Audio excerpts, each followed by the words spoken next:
কোরআনটাকে পাহাড়ের উপর পাঠাতাম, কোরআন যদি পাহাড়ের উপর নাজিল করে দিতাম, পাহাড় তাহলে কোরআনের তাজাল্লিতে, কোরআনের কুদরতে, কোরআনের ক্ষমতায় পাহাড়টাকে চূর্ণ বিচীর্ণ হয়ে ফেটে দুটুকরো হয়ে যেত। আমি আল্লাহ পাহাড়ের উপর না পাঠিয়ে পাঠিয়েছি মানুষের উপরে। বললে হুজুর মানুষের উপরে পাঠিয়েছে কিসের জন্য আর কোন মানুষের উপরে পাঠিয়েছে বলো? তো কোরআন শোনাচ্ছে শাহরু রমাদান আল্লাযী উনজিলা ফীহিল কুরআন। এটা দ্বিতীয় পারা 8 পৃষ্ঠা প্রথম লাইনের 185 নম্বর আয়াত। আল্লাহ বলল পবিত্র রমজান মাসে আমি আল্লাহ মানুষের উপরে কোরআন পাঠিয়েছি। রমজান মাসে কোরআন পাঠালাম, কেন পাঠিয়েছি? তার উদ্দেশ্য হলো হুদাল লিন্নাস, মানুষের হেদায়েতের জন্য। বলুন সুবহানাল্লাহ। মুসলমানদের শুধু জন্য না, পুরো মানুষের জন্য হেদায়েতের কিতাব কোরআন। সুবহানাল্লাহ বলেন। তো আল্লাহর নবী যখন বলল কোরআন হচ্ছে আল্লাহর পক্ষ থেকে, মক্কার মুশরিকরা বলল না, মুহাম্মদ মনে হয় কবি হয়ে গেছে, নিজে রাত্রে বেলা লিখছে বানিয়ে বানিয়ে আর সকাল বেলা আল্লাহর নামে চালিয়ে দিচ্ছে কোরআন বলে। আল্লাহ বলছে এই মক্কার লোকরা, ওদেরকে ডেকে দাও, নবী ডেকে বলো, ইন কুনতুম ফি রাইবিম মিম্মা নাযালনা আলা আবদিনা ফাআতু বিসূরাতিম মিন মিথলিহি ওয়াদউ শুহাদাআকুম মিন দুনিল্লাহি ইন কুনতুম সাদিকিন। প্রথম পারা সূরা বাকারার একদম পৃষ্ঠা 3-4 লাইন পরে আয়াতটা আছে। আল্লাহ পাক শোনাচ্ছে ইন কুনতুম ফি রাইবিম মিম্মা নাযালনা আলা আবদিনা, আমি আমার বান্দার প্রতি, বান্দা মানে মুহাম্মদ সাল্লাল্লাহু আলাইহি সাল্লামের উপরে যে কুরআনটা পাঠিয়েছি, আজকে যে কুরআন দেখতে পাচ্ছ, আল্লাহ চ্যালেঞ্জ করলো, আয় মক্কার কুরাইশরা, তোমাদের উপর যে কোরআন পাঠিয়েছি ওটা যদি তোমাদের সন্দেহ হয় যেটা আল্লাহর কিতাব নয়, মুহাম্মদ সাল্লাল্লাহু আলাইহি সাল্লাম নিজে কোরআন বানিয়ে বলছে, তাহলে তোমরা সকলে চলে এসো, তোমরা যদি সত্যবাদী হও আমার চ্যালেঞ্জের মোকাবিলা করো, আর এরকম কোরআনের ছোট্ট একটি সূরা তোমরা তৈরি করো, দেখি কেমন পারো, কোরআন নিয়ে চলে এসো। আল্লাহ পাক বলছে আনতে পারবে? চ্যালেঞ্জ করে দিল। অনেক দিন হলো কেউ চ্যালেঞ্জ গ্রহণ করতে পারলো না।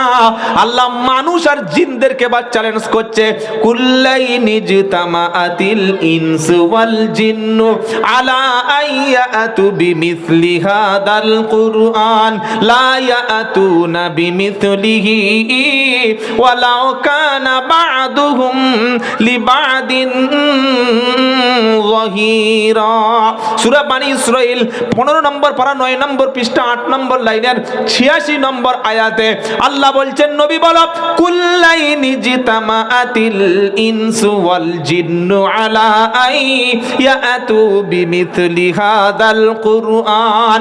ও নবী, বিশ্বের যত মানুষ আছে আর পৃথিবীতে যত জিন আছে, সমস্ত মানুষ আর জিনদেরকে এক জায়গায় হতে বলো। মানুষরা জিনদের সাপোর্ট করবে, জিনগুলি মানুষদের সাপোর্ট করবে।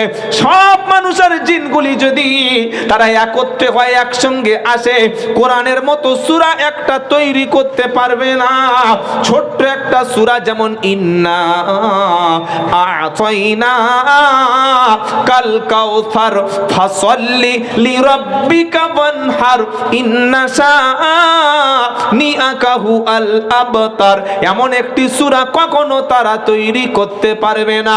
তবে আমি আল্লাহ শুনিয়ে দিয়েছি নবী গো, এই কোরআনটা তুমি মানুষের কাছে বলবে, আর যখন মানুষদেরকে ওয়াজ করবে, মানুষের সামনে যখন বক্তব্য করবে, কোরআন ছাড়া অন্য কিছু বলবে না। বললে হুজুর কোথায় ঘোষণা? তো কোরআন শোনাচ্ছে, ফাদাক্কির বিল কুরআনি মাই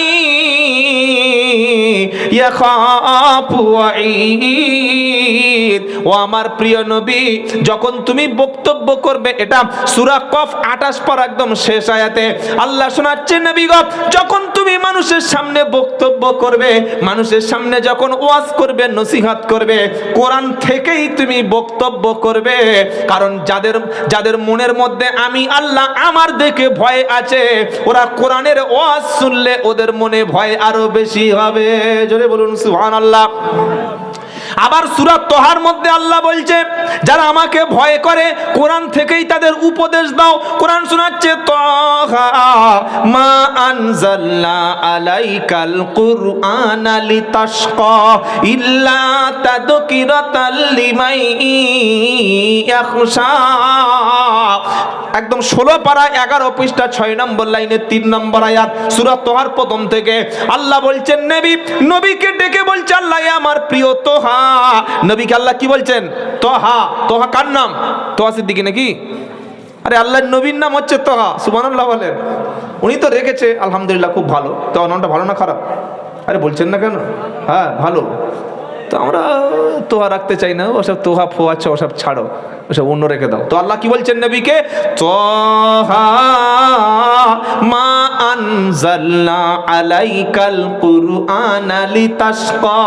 ও আমার প্রিয় নবী, আমি আপনাকে এই জন্য কি কোরআন পাঠিয়েছি যে কোরআন পড়লে আপনার ভাগ্য খারাপ হবে, কোরআন পড়লে আপনার ক্ষতি হবে, কোরআন আপনার কাছে থাকলে আপনার জীবন নষ্ট হবে, আপনি বিপদে পড়বেন, আপনি কোরআন অনুসরণ করলে টেনশন হবে, চিন্তা হবে, সমস্যা হবে, এজন্য কোরআন পাঠাই নাই। কেন পাঠিয়েছি?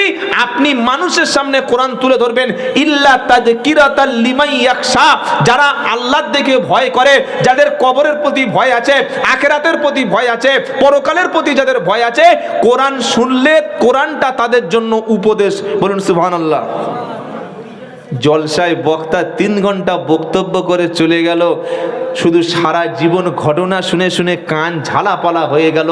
কোরআনের একটা হাদিস শুনতে, কোরআনের একটা আয়াত, হাদিসের একটা শব্দই শুনতে পেলাম না, বলে বিশাল বক্তব্য যে ফাটিয়ে দিয়েছে হুজুর।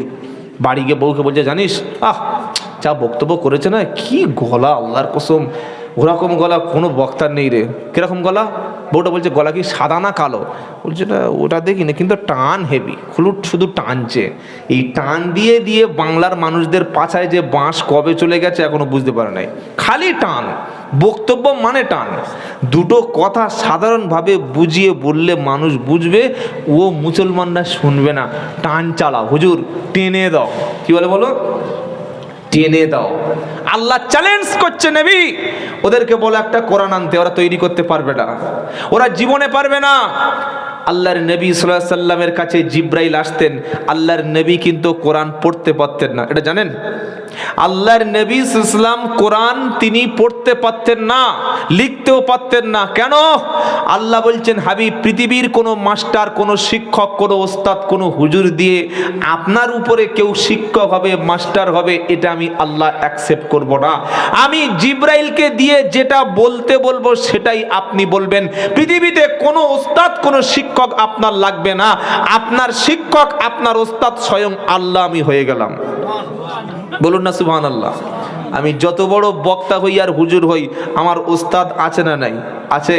তো আমি যখন ওস্তাদের সামনে যাব তখন কি আর বক্তা? তখন আমাকে নিচেই বসতে হবে, হাঁটু গেড়ে বসতে হবে, আদবের সঙ্গে বসতে হবে। তখন আর বক্তব্য চলবে না, তখন আর হুজুর বলে তাকে সম্মান করতে হবে, তখন উপরে বসিয়ে দিতে হবে, তখন তার কাছে গিয়ে আমার মাথা নিচু করতে হবে, কারণ তার কাছ থেকে আমি ইলিম নিয়েছি। আল্লাহ বলছেন নবী, পৃথিবীর কোন শিক্ষক দিয়ে আর আপনাকে ইলিম দেব না। আমি আল্লাহ আরশ মহল্লা থেকে ডাইরেক্ট ফেরেশতা জিব্রাইলের মাধ্যমে আপনার কাছে ইলিম পাঠাবো। পাঠিয়ে কি বলেছি? মা ইয়ান্তিকু আনিল হাওয়া ইন হুয়া ইল্লা ওয়াহয়ু ইউহা। 27 পারা 5 পৃষ্ঠা 2 থেকে 4 নম্বর আয়াত কোরআন শোনাচ্ছে, মা ইয়ান্তিকু আনিল হাওয়া ইন হুয়া ইল্লা ওয়াহয়ু ইউহা। আমার নবী নিজের থেকে মন গড়া, মাথায় যেটা এসেছে সেটা কখনো বলে না। আমি আল্লাহ যেটা শুনিয়েছি নবী সেটা বলে। নিজের মন গড়া কোনো কথা কোরআনে নবী চালায় না। কেউ বলতে পারে মনে হয় মুহাম্মদ সাল্লাল্লাহু আলাইহি সাল্লাম কোরআনের ভিতরে নিজের নামে কিছু কথা চালিয়ে দিয়েছে। আল্লাহ বলছেন ওয়ালাউ তাকাওয়ালা আলাইনা বা'দাল আকাবিল লা আখাজনা মিনহু বিল ইয়ামিন। এতগুলো কথা কেন বলছি জানেন? এজন্য বলছি যে 4টে ছাত্রের মাথায় পাকড়ি হলো না, দস্তারবন্দি হলো, মানে বলছে কি, অনেকে মনে মনে করছে কি এমন শিখিয়েছে, কি এমন করেছে, মাথায় পাকড়ি দিয়ে একবার হুজুরা না রে দেখবি না পাড়ি পেয়েছে, কি হয়েছে? কত গুরুত্বপূর্ণ, কত পৃথিবীর শ্রেষ্ঠ নেয়ামত যে তারা মুখস্থ করেছে, এটা আপনি ভাবতে পারবেন না, আপনি বুঝতে পারছেন না। কেন? সেই চোখ আমাদের নেই। আল্লাহ কি বলছেন? যে কোরআন তোমরা তোমাদের সন্তানদের শিখিয়ে দিলে, সিনার মধ্যে রাখলে, হাফেজ হলো, এই কোরআনের মধ্যে আমার নবী নিজের থেকে কোনো কথা নিজে বানিয়ে বলেন নাই। যদি নবী বলতো, আল্লাহ সাবধান করছে কি, ওয়ালাউ তাকাওয়ালা আলাইনা বা'দাল আকাবিল লাআখাযনা। একটু পানি লাগবে, পানি, সাদা পানি, একটু হালকা গরম হলে ভালো হয়।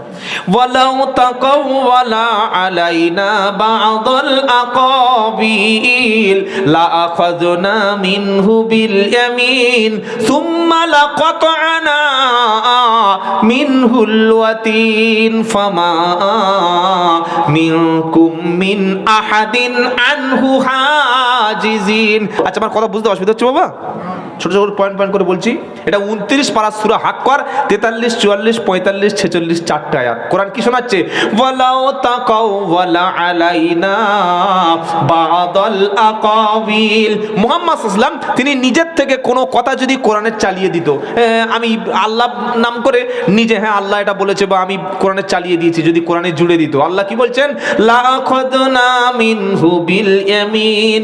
আমি মুহাম্মদ সাল্লামের ডান হাতকে চেপে ধরতাম। হ্যালো, আমাদের এগুলো করুন। আল্লাহ বলছেন মুহাম্মদ সাল্লাম যদি নিজের থেকে কোনো কথা কোরআনের মধ্যে চালিয়ে দিত, ঢুকিয়ে দিত, দিয়ে বলতো আল্লাহ বলেছে, আল্লাহ শাস্তি শোনাচ্ছে কি? লাআখাযনা মিনহু বিল ইয়ামিন। আমি মুহাম্মদ সাল্লামের ডান হাতকে চেপে ধরতাম, আর কি করতাম?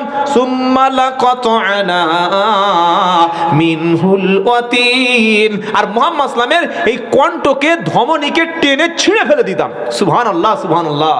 কত বড় কথা শোনাচ্ছে আল্লাহ, যে কোরআনের মধ্যে নবীরও কোনো কথা নাই, যা আছে সব আল্লাহর বাণী। যদি মুহাম্মদ সাল্লাম নিজের থেকে কোনো মন গড়া কথা কোরআনে চালিয়ে দিত, আলহামদুলিল্লাহ,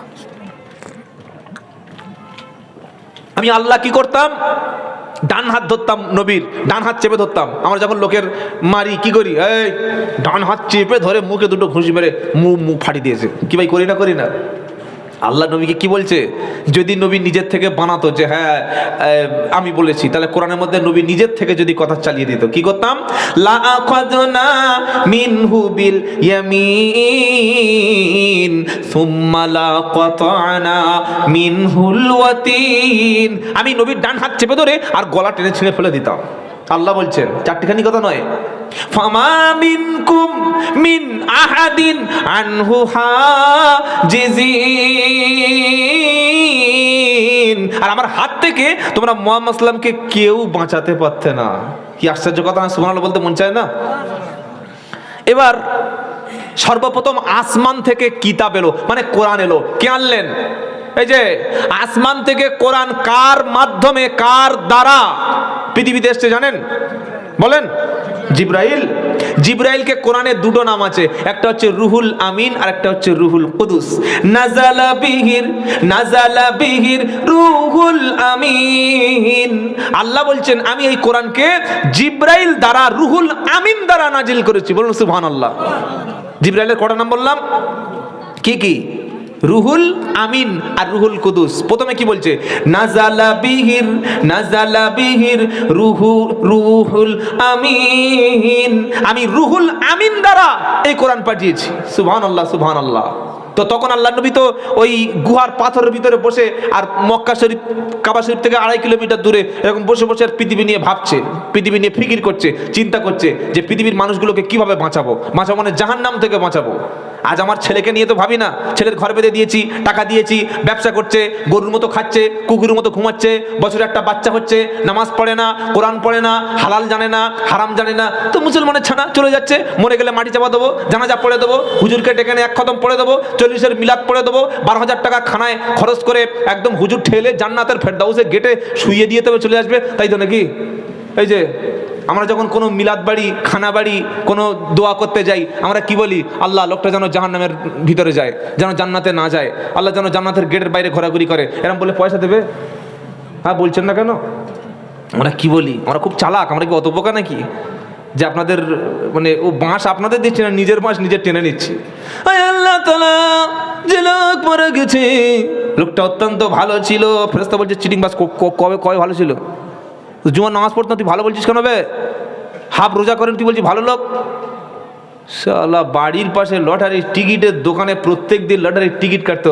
এরা মুসলমান, আপনাদের এলাকায় নাই, আমাদের পাড়ায় প্রচুর আছে।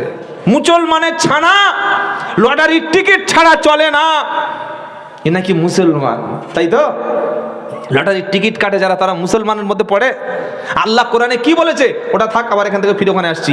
ইয়াসআলুনাকা আনিল খামরি ওয়াল মাইসির, সূরা বাকারা 2 নম্বর পারা 13 নম্বর পৃষ্ঠা 12 নম্বর লাইনের 219 নম্বর আয়াত। হে আমার নবী, তোমাকে মদ এবং জুয়া, মদ আর লটারির টিকিট জুয়া সম্পর্কে প্রশ্ন করছে। কি বলছে বলো? কাফেররা প্রশ্ন করছে, অনেক মক্কার লোকেরা প্রশ্ন করছে। এই আয়াতটা মদিনার আয়াত, মাদানী সূরা বাকারায়। মদিনায় যাওয়ার পরে লটারি আর মদ প্রচুর চলতো। মদিনার মুসলমানরা মদও খেত, লটারির টিকিটও বিক্রি করতো, ভালোই চলতো মদিনায়। তো কিছু লোক বললো, হুজুর, নবীকে বলছে, হুজুর মদ চলবে, খাবো, লটারির টিকিট পিটগুলো কাটবো, মাঝে মাঝে 2-4 পয়সা ইনকাম আছে, হক করবো। নবী চুপ আছেন। আল্লাহ বলছেন, জিবরাইল চলে যাও। কি বলো? কুল ফিহিমা ইসমুন কাবীর, নবী বলো এটা হচ্ছে কঠিন পাপ। শুনছেন আপনারা? লটারির টিকিট আর মদ এটা কঠিন পাপ। ওয়া ইসমুহুমা আকবারু মিন নাফইহিমা, নবী তুমি বলো লটারির টিকিট আর এই লটারি, জুয়া আর মদ এগুলো হলো কঠিন পাপ। লটারির টিকিটে, মদে কিছু লাভ আছে। এই লাভটা কাদের লাভ? সরকারের লাভ, রাষ্ট্রের লাভ, দেশের নেতাদের। সবচাইতে বেশি নির্যাতিত করা হয় আমার মায়েরা। সারাদিন 500 টাকা ইনকাম করে সন্ধ্যাবেলা বাজার করে টাকা বাড়িতে আনবে, ও হারাম করে লেবে দেখছে ডিআর ক্রোড় 1 কোটি টাকার লটারি। শুনছেন আপনারা? ও কি করলো? ও একবার 100 টাকার টিকিটের, 100 টাকার টিকিট পাওয়া যায় তো? আরে বাবা আমি জানি, একটু সাহায্য করুন। 100 টাকার টিকিট আছে? বলছেন না, লজ্জা পাচ্ছেন কেন? আপনার তো কাটেন, আমি দেখে মুখ দেখে বুঝতে পারছি লটারি করা মাল নয়। আছে 100 টাকার প্রথম একটা কাটলো, নাম্বার পড়লো 34,572। তাই কিছু আছে? বলে না। ফের কাট 34,573, দুটো পড়েছে। বলছে কিছু পড়েছে? বলছে না। 3 নম্বরটা 34,574, বিসমিল্লাহ, যা পারে হাফ হাফ, আল্লাহর হাফ দেবার, আমি নিজে হাফ খাবো। কি চিটিং বাজ দেখেছো? বিসমিল্লাহ বলে লটারির টিকিট যারা কাটে, ওই রকম হারামখোরের বাড়িতে মিলাদ পড়লে কাজ হবে? সারা জীবন লটারির টিকিট কেটেছে, পেশাব করে পানি নেয়নি, আর জলসায় বসে কি পড়ছে? আল্লাহুম্মা সাল্লি আলা, এত বড় হা করেছে সাল্লে আলা। দরুদ ইমানদারদের জন্য, লটারির টিকিট খদ্দের দরুদ না। নাফরমানদের দরুদ মদিনায় পৌঁছাবে না। যদি কোনো মুসলমান এখানে থেকে থাকো, লটারির টিকিট কেটে থাকো, আজ থেকে তওবা করো, জীবনে লটারির টিকিট কাটবো না, বলো ইনশাআল্লাহ। আচ্ছা, এই আওয়াজ সবাই ইনশাআল্লাহ কিন্তু বলছে না। যাই, আমার ভাই চলে এসেছেন, আব্দুল মুহিত সাহেব, মাশাআল্লাহ। লটারির টিকিট কোনো মুসলমানের কাজ নয়, মনে থাকবে। এই যে টিকিট, এই ডিআর লটারির টিকিট, এটা তো রাজ্য সরকারের টিকিট, এর থেকে সরকার লাভ ভোগ করে। আর আমরা মুসলমানরা, দরিদ্র মানুষরা, আমরা প্রতিদিন সকালে আনন্দবাজার পত্রিকা দেখছি, বর্ধমানে ওই গণেশ হালদার 1 কোটি, নদিয়ায় সাদ্দাম পাইক 1 কোটি, প্রত্যেকদিন দেখবেন একটা করে অ্যাড দেয়, দেয় কি দেয় না? তখন এই রামনাথপুর বা এই মন্দির বাজারের লোক বা এই আশেপাশের লোক বলছে, সালা সাদ্দাম যদি পায়, বর্ধমানের গণেশ যদি পায়, আমি একবার বিসমিল্লাহ বলে কেটে দেখি না। হুজুর তো বলেছে বিসমিল্লাহ বরকত আছে। কি বিসমিল্লাহ বরকত আছে? বিসমিল্লাহ বরকত আছে বলে ওই চুরি করা মাল বিসমিল্লাহ বলে খেয়ে নিবি? হ্যাঁ, বিসমিল্লাহ বলে পড়েছে, পড়েনি। তখন বলছে সালা বিসমিল্লাহ বরকত হলো না, তো লটারির টিকিটে বিসমিল্লাহ। মুসলমান কোনোদিন লটারির টিকিট কাটতে পারে না। যারা লটারির টিকিট কাটে তারা তওবা করুন, ফিরে আসুন। এটা আপনাকে ধ্বংস করার জন্য করা হয়েছে। বাবাজিরা, আল্লাহ ভাইরা, যেটা শোনাচ্ছিলাম, আল্লাহর নবীকে জিবরাইল যখন কোরআন পড়তে বললেন, নবী বললেন মা আনাবি। আল্লাহ জিবরাইল এসে, রমজান জিবরাইল কোরআন এসে প্রথমে পৃথিবীতে বলছেন পড়ো, ইকরা। নবী বলছে পারি না, আবার বলছে পড়ো, বললো পারি না। জিবরাইল বলছে পড়ো, নবী বললো জানি না। হাদিস বুখারী শরীফের আয়েশা সিদ্দিকার বর্ণনা। আল্লাহর নবী বলছেন মা আনাবি করিন, আমি পড়তেই পারি না, তো পড়বো কিভাবে? নবী বললেন আমি পারি না, পারি না, পারি না।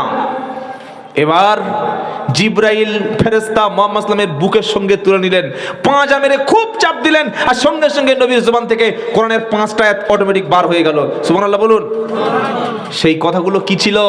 সূরা আলাক, ইকরা বিসমি রাব্বিকাল্লাযী খালাক খালাকাল ইনসানা মিন আলাক ইকরা ওয়া রাব্বুকাল আকরাম আল্লাযী আল্লামা বিল, বলুন তবে তো মজা লাগে, আল্লাযী আল্লামা বিল বোম, বন্দুক। শালা ভোট কবে এখন থেকে ভাঁড়ে মাল বার হচ্ছে। কি গো, ঢোলা, ক্যানিং, বাসন্তী, আর বলবো ভাঁড়, মুর্শিদাবাদ, এগুলো পৃথিবীর সবচাইতে শান্তিপ্রিয় মানুষ বাস করে। কত বোকা মুসলমান দেখো।